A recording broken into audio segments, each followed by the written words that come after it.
Well, let's speak now to polling expert Professor Sir John Curtice, who's worked on every general election for the BBC since 1979. Is that true, John? Is that since 79? I'm afraid it is true, yes. It's 45 years worth of elections. Well, that's a lot of knowledge. Can I just do a health check on you? You had a very late night and be working a lot. How's things? Oh, brilliant. I got to bed at 8 o'clock yesterday evening and I actually slept continuously for 8 hours, which when you get to my age, Charlie, is a rare luxury. So it was fantastic. Oh, well, we're very pleased to see you here with us this morning. John, give us a snapshot. So if someone is seeking to impress someone when they're meeting for a cup of coffee this morning or whatever, the snapshot of the scale of what happened in this general election. Well, there are many, many ways in which this election has come up with an unprecedented result.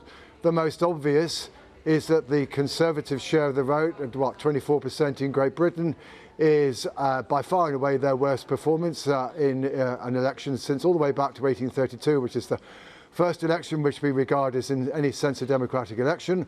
The number of seats that they have is a record low, so that's a very big difference. It's the most disproportional outcome in our history, not just in terms of the fact that the Labour Party got just little more than a third of the vote and has got nearly 2/3 of the seats, but also looking at what's happened to other parties, most obviously the contrast between the level of support for the Liberal Democrats at around 12%, but looks like they're going to end up with 72 seats, and the support for Reform, which is running at about 15%, and which is going to end up with 5 seats. So there's an awful lot of disproportionality, and I think we're already beginning to see a bit of an outbreak of a debate about electoral reform. And thirdly, no government, no single-party majority government has come to power with as little as 34% of the vote across the UK as a whole, which is what Labour achieved. So the honest truth is this is an unprecedented election in many ways. People like me have been fed plenty of material to debate, discuss and analyse and write about during the course of the next 2 years as we unravel the way in which the electoral system is operated and the reasons as to why voters behaved as they did.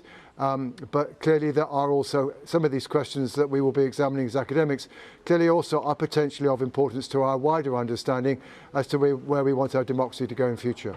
John, morning, it's Naga. I'm glad to hear you're in good health after the lack of sleep. But in terms of the turnout, it being one of the lowest turnouts, how, in kind of your experience, what enthuses people to get up and vote? Well, let me turn it around to Naga. The honest truth is that most of us were anticipating that the turnout would be relatively low. It's the second lowest turnout we've ever had. We did get down to 59% in 2001, and now we've got 60%. Now, actually, there are two things about this election which were very, very similar to 2001. The first is the opinion polls told us it was all over by the shouting.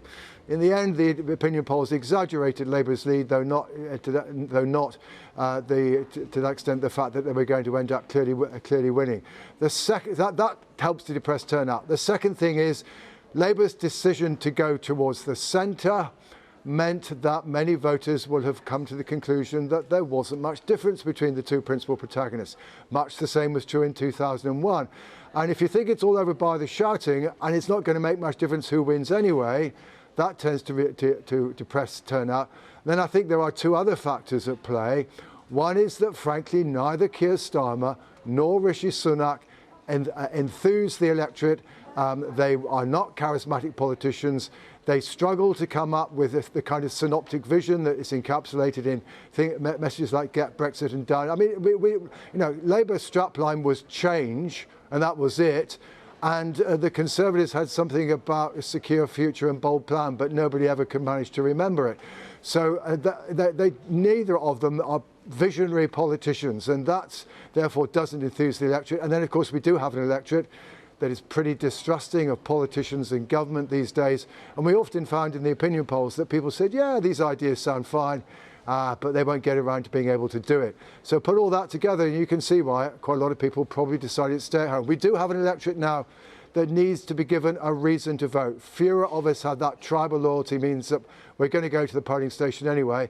And I think a lot of people probably just didn't feel they were given sufficient reason to vote. Do you know, John, just looking at the proportional representation argument, first past the post argument, we had a vote in 2011, didn't we, on alternative voting? I don't know kind of how enthusiastic people were about voting for that. I mean, is that a likelihood as this analysis continues and the voices, you know, Nigel Farage from the Reform Party, Adrian Ramsey from the Green Party, kind of voices get louder about this? Well, the truth is, yes, we did have a vote in 2011. We had a choice between two majoritarian systems, both of which would be potentially vulnerable to the impact of the geographical distribution of party support. The alternative vote system is just as vulnerable to that, and it was the geography of party support that ensured the electoral system played out as it did. It was not a choice back in 2011 between a majoritarian system such as first past the post and proportional representation. So I think in truth to the debate that's now coming forward, what happened in 2011 is not really relevant. Now, you know, intriguing other fact to take away. The Labour Party at its party conference 2 years ago voted in favour of proportional representation. So the party of government is now a party whose official policy is that we should change the electoral system. However, Sir Keir Starmer never embraced that conference resolution. It didn't appear in the Labour manifesto. And you know what? History suggests that opposition parties who think about electoral reform when in opposition, their enthusiasm for it disappears like the snow in April if they do indeed get into power. Exactly the same thing certainly happened to Labour after the 1997 election. So I think we're going to have a debate. A lot of parties are going to be saying that things should be going to change, but I doubt if anything is actually going to change in the next 5 years, unless the only thing I can think might happen is if the Labour Party does become decidedly unpopular between now and the next election, and it spots in time that it might also be heading for the kind of result that the Conservatives have just suffered, then they might just work out that it might be in their interest to change the electoral system in order to avoid that disaster. But so far, at least, British history has not been replete with that kind of swift, fleet of foot thinking about the electoral system. So I suspect we'll still be voting under first past the post back in 2028 or 2029. John, personally, I'm pleased we're talking to you 45 years after your first general election coverage with us. So thank you very much. Thanks for being with us and imparting your wisdom. It's a pleasure. Mm-hmm.